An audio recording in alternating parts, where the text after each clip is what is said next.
On est dans ce tournoi PMS avec Nora. Alors, Nora, comment ça s'est passé cette rencontre? Cette rencontre, ça s'est plutôt mal passé de mon côté. Je n'ai pas bien su gagner les points. J'ai plutôt fait beaucoup de fautes au filet.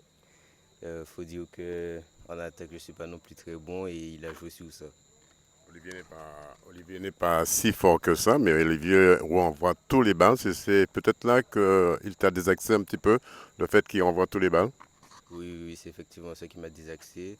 Et justement, j'ai essayé de jouer plus fort quand il renvoie les balles et justement, c'est arrivé au filet ou bien ça arrive dehors. Je n'ai pas bien su contrôler mes coups. Qu'est-ce qu'on peut te souhaiter pour la suite du tournoi? Eh ben, une bonne chance et puis d'avoir de meilleurs coups pour pouvoir mieux gagner Olivier. En plus, c'est pas la première fois que je vais contre lui, donc bon. Et j'ai jamais gagné contre lui non plus, donc bon. Au premier, c'était pour une fois gagner contre lui. Ben, il ne faut jamais baisser les bras, Noah. On va tout de suite vers Olivier. Olivier, l'homme incontournable. Alors, Olivier, c'est vrai, un match vraiment, on peut dire une petite leçon à ce jeune aussi, Olivier. Non, je n'irai pas à dire jusqu'à une petite leçon, mais bon, c'est vrai que tout ce que j'ai tenté, ça a plus ou moins passé. Et lui, il a fait beaucoup de fautes. C'est vrai que je lui ai donné des balles qu'il n'aime pas, qu'il n'apprécie pas. Il n'aime pas trop les slices, tout et tout. Donc j'en ai usé, j'en ai abusé. Je lui ai donné aussi quelques lobes. Je l'ai obligé à monter au filet, lui donner quelques lobes. Mais il n'a pas démérité, hein. C'est juste qu'il n'a pas su garder son sang-froid et renvoyer des balles en évitant de faire le plus de fautes possible, quoi. Alors, toi qui es un ancien avec toutes les ruses du tennis, c'est vrai, avoir un jeune comme ça en face de toi, c'est lui donner aussi de l'expérience. Oui, tout à fait. De toute façon, nous sommes là pour pouvoir transmettre les valeurs du tennis aux jeunes. En tout cas, il a une très bonne attitude sur le terrain, très posé, très respectueux. Donc ça, ce sont des valeurs que j'aime bien pour le tennis. Mais très ancien sur le circuit. Hier, j'ai pris une petite leçon par Gary Cadena, 6-0, 6-2.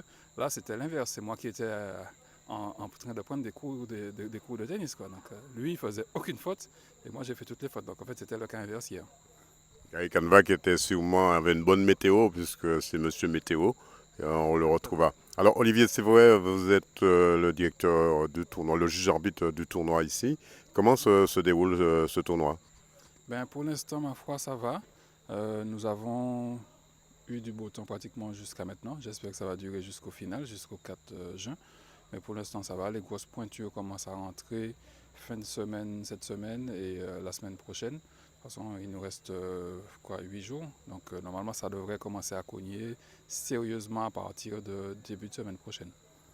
Merci Olivier Luisin, je rappelle qui est ici le juge arbitre de ce tournoi, un tournoi patronné par Parc Motoservice PMS et également le Crédit Agricole Martinique-Guyane. Voilà, le score est sans appel, 6-0, 6-1 pour Olivier Luisin. Les choses continuent toujours ici au Tennis Club du Lorrain. Ben, c'est vrai, ça ne fait que démarrer.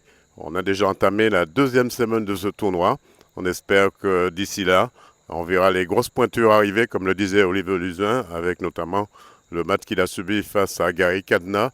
Gary Cadena qui revient du tennis club du Robert. Depuis la commune du Lorrain, au tennis club du Lorrain, Daniel Diaz.